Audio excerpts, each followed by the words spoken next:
The announcement of the BBVA Foundation's Frontiers of Knowledge Award triggered a philosophical question in me about the contribution of my ego to the scientific work, which led to the nomination and finally to the selection. Or to put it another way, do I deserve this award and why? Of course, I don't know the answer in the deep sense, but I realize that I'm very glad that I have met the right people in my life, and I'm very grateful to them. My parents, brother and sister, my teachers, my colleagues, my wife, my family, my friends, and so on. I'm glad that I have a brain that has worked reasonably well.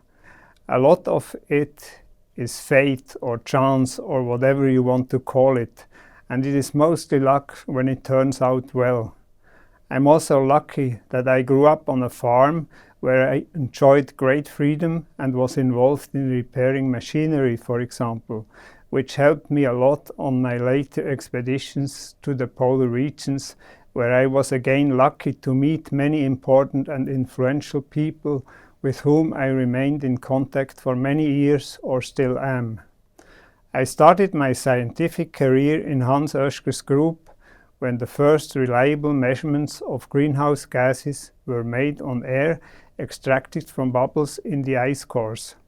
My interest focused on the enclosure of those air bubbles.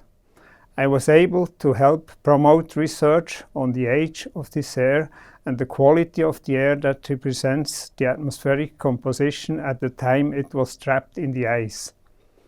When I started working on this, there were only a handful of scientists worldwide studying these processes. Today, there is a whole community working on this and similar topics, and I'm glad that I was one of the initiators. During my many expeditions to the polar regions, I was often involved in deep drilling operations, as they are very time-consuming and costly, and the outcome of the paleo records obtained from the analysis of the ice cores is often uncertain. The idea of an instrument that would allow rapid access to the deep ice of the polar ice sheets has followed me for many years.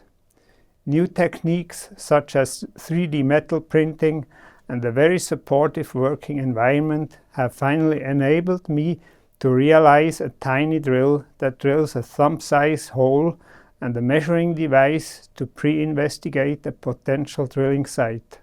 So far, we have drilled to a depth of 320 meters into the minus 55-degree cold Antarctic ice. There are still some improvements to be made to reach the full depth of a 3,000-meter thick ice sheet. I am very thankful to the whole team at the University of Bern and all the international colleagues who made it possible to pursue this project. All in all, I am pleased that our study of climate history from ice cores has been widely recognized in society, and I would like to thank the BBVA Foundation and the committee for judging our studies as highly relevant to humanity.